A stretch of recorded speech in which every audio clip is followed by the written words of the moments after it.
Tuesday Drive. John Denver there with Garden Song, which is going to tie in very, very nicely with our next guest coming up in only a matter of seconds.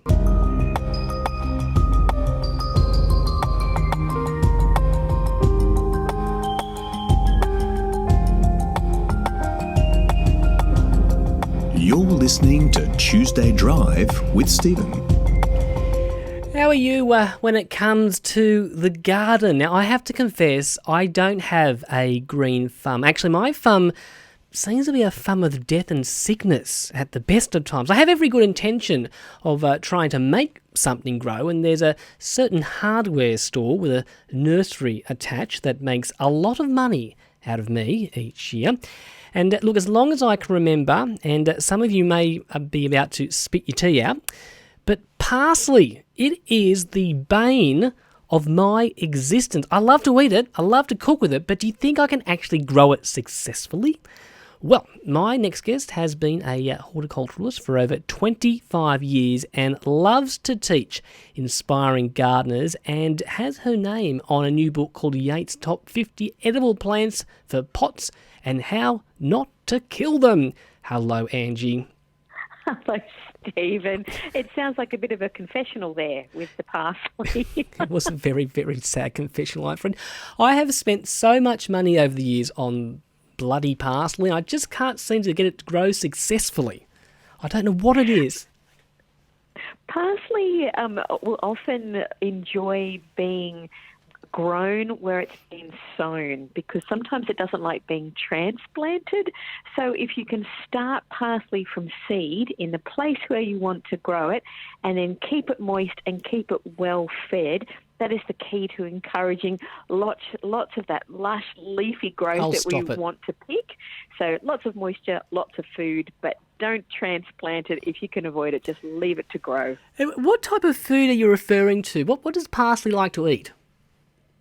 Oh, it likes to eat a diet that's rich in, it's a nutrient called nitrogen, and nitrogen is the nutrient that encourages green leafy growth and also stem growth. So an all-purpose fertiliser like Thrive, some sort of liquid or soluble fertiliser that's got lots of that yummy nitrogen in it that parsley will love because it's the green lush growth that we want. So keep it well fed with a liquid fertiliser regularly is a really good idea because what happens if parsley thinks, and this is for any other plant as well, if parsley thinks it's going to run out of nutrients or moisture, then it thinks, oh gosh, it's time for me to set the next generation and it will go to seed. And that's when all the lovely leafy growth will stop. So keep watering and feeding your parsley, Stephen. Now, when I pop down and I'm looking for the parsley to try and get it to grow, should I be actually buying seeds and actually growing them from a seed, or is it okay to buy the ones that have already started to sprout at the nursery? Look, if you're impatient, you can try from seedlings, but I love growing from seed. And that really, when you're growing from seed, it minimises that transplant shock as well, because sometimes you take it out of the seedling punnet and then put it into its final home, it then thinks, oh gosh, something nasty has happened to me, I'm going to quickly run to seed. And so that will finish your parsley journey. But there's a lot of plants like that. Coriander is another one that doesn't like being transplanted. Now, I know that coriander is really polarising for some people. You either think it tastes like heaven, like I do, or you think it tastes like soap. But coriander is another one that doesn't like to be transplanted and loves consistent moisture and food when it's growing. Can I just say, I have never heard coriander referred to as soap.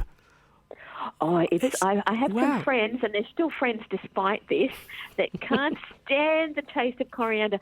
Apparently it's genetic. There's some sort of something in the genes of people that don't like the taste of coriander, so they can't help it. They can't help being coriander loathers. I mean, it is a really strong flavour though, isn't it, coriander? Which is why you sort of find a lot of Asian dishes. Yes, it's lovely in Thai food and sprinkled in a salad. It's just delicious. And one of the fantastic things about growing some of your own food, including herbs, is that you can go out and pick handfuls of herbs or vegetables or even basketfuls of fruit or whatever you're growing, and you can have it back in your kitchen within a matter of minutes. And what I love about homegrown is there's no packaging, there's no food miles, there's just food steps. And, you're more likely to eat a healthier diet when you've got those homegrown ingredients right on your back doorstep. So if you've got silver beet or spinach or lettuce, you're more likely to throw handfuls of those into whatever you're making or cooking. So you get lots of benefits from growing your own food, and you can grow lots of food in pots. You don't need to have a big backyard or even a backyard at all. You can grow lots of things in pots. Now, Angie, I've only been chatting to you about 4 minutes so far, but I can just hear in your voice how excited you are when it comes to plants and growing vegetables. When did your passion for gardening first stem from, pardon the pun?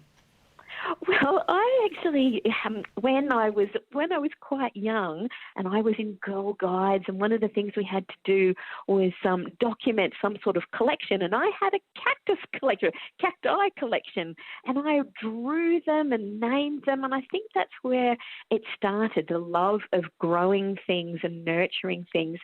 And just a little bit of a warning for your listeners that once you start on your gardening journey, even if you might have some failures along the way, it is quite addictive. And once you have picked your first homegrown strawberry or a cherry tomato or a delicious juicy mandarin, it's really addictive, and it's such a joy. Gardening is so good for you. It's good for your soul. It's good for the planet. It's good for your health. So gardening, I think, is one of the hobbies that are so many benefits on so many levels. So the more people that can get into gardening, the healthier and happier we will be. Now, you've mentioned mandarins, you've mentioned silver beet, you've mentioned picking your own strawberries. What are some of the top tips that we can take when we want to grow some edible plants in pots? The biggest thing with pots is potted plants dry out much faster than plants that are grown in the ground. So you've really got to stay on top of the moisture. So in the heat of summer, you might need to water your pots a couple of times a day. And the easiest way to monitor how much moisture is in your potting mix is to have a bit of a gentle dig around with your fingers. So you don't need a fancy gadget. You'll very soon be able to feel whether the potting mix is dry and dusty and needs a drink, or whether it's still moist, and you can leave watering for another day or so. Another one is feeding, and I mentioned this with the parsley. Potted plants are completely reliant on us for all their nutrients, not like in-ground plants that can forage a little bit by growing their root system. So feeding your potted plants regularly is really, really important because the better the plants are fed, the greater the harvest you'll get, the healthier the plants will be. Healthy plants are able to fend off pests and diseases a lot better than underfed plants. So feeding is really important. Another thing when you're growing food in pots, have a think about what you buy a lot of very regularly at the supermarket. Now, your listeners might be people that buy lots of bags of salad leaves. Now, that's great. Salad leaves are fantastic and they're really healthy for you.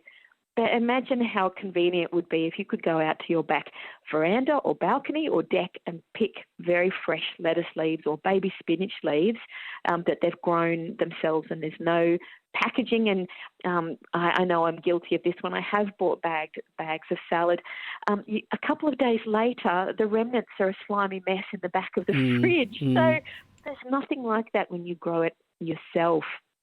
So think of the things that you love to eat, that you buy regularly, whether it's herbs or whether it's veggies or whether you'd love to put a homegrown mandarin in your child's lunchbox, or you'd love to add fresh snow peas to your stir fries or some crisp beans or whatever you want to grow. Just have a go.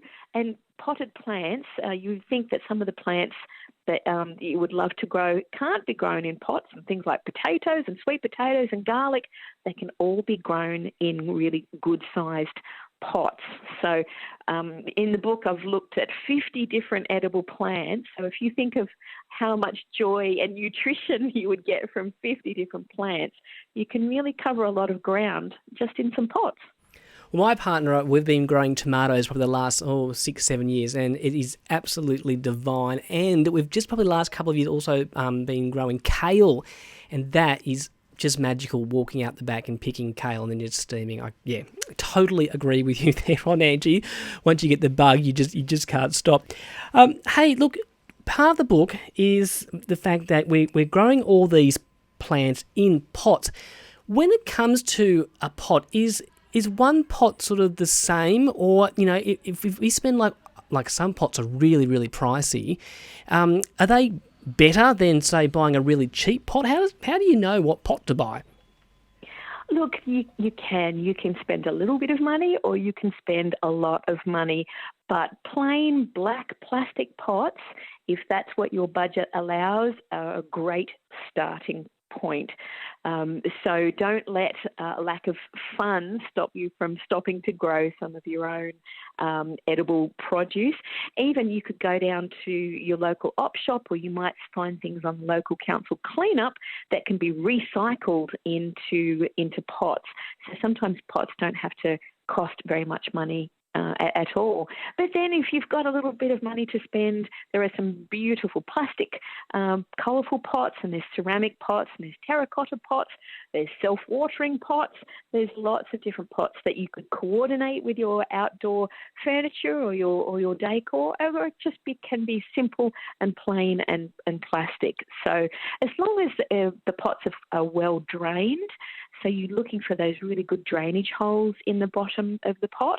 And the other thing I would mention is the larger the pot, the easier it is for people to look after it. So really small pots are going to run out of moisture and nutrients very quickly, and they heat up quite quickly in summer too. So the larger the pot, the more potting mix it can store, the more nutrients, the more moisture, and the cooler it will stay for longer. So bigger is better, particularly for longer term and perennial plants and fruit trees. So bigger is better when it comes to them. Now, you've just mentioned summer, and of course Tuesday Drive's coming from Nowra in the Shoalhaven. Are there any particular plants that sort of grow well in our region around this time? Maybe there's some that we should be planting now? I love the South Coast. We often holiday at Sanctuary Point, which is just a divine little area on the South Coast.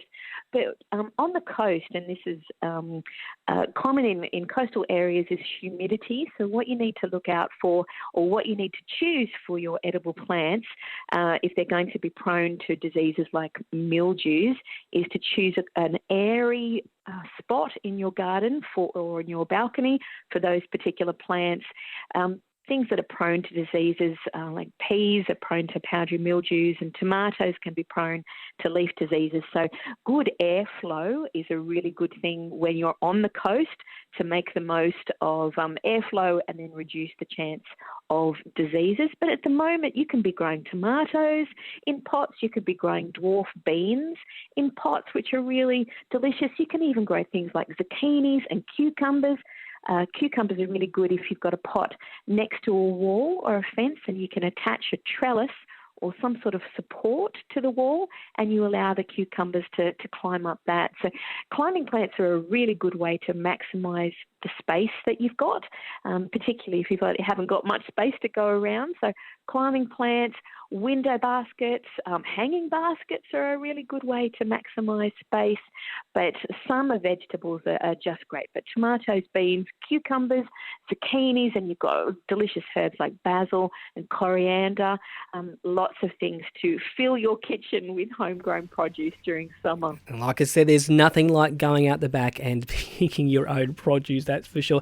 Hey, Angie, I was very lucky, of course. I got an advance copy of this book, and I was just blown away, as I mentioned to you off air, about just the beautiful photos in here. And it has inspired me a little bit to actually maybe put some more pots around the back deck or the front deck, and actually put in some of these edible plants.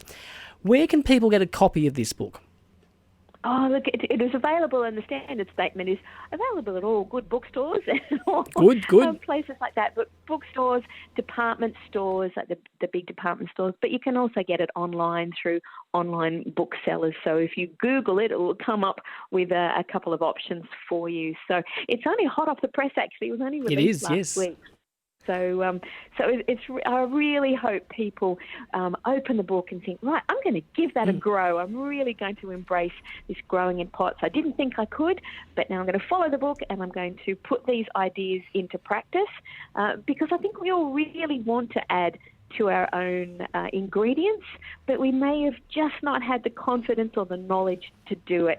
So hopefully this book will inspire people to get their hands wonderfully dirty in their gardens or in a pot on their back veranda. Right, well, I'm going to turn my black thumb back into a green thumb. Angie, thank you so much for chatting with me this afternoon on Tuesday Drive, and congratulations on the book. I say it really is. It's beautifully set out. The pictures are gorgeous, so congratulations. Thank you so much, and happy gardening, everyone. Thank you. That was Angie Thomas, horticulturist and author of the new book, Yates, Top 50 Edible Plants for Pots and How Not to Kill Them. This is Tuesday Drive.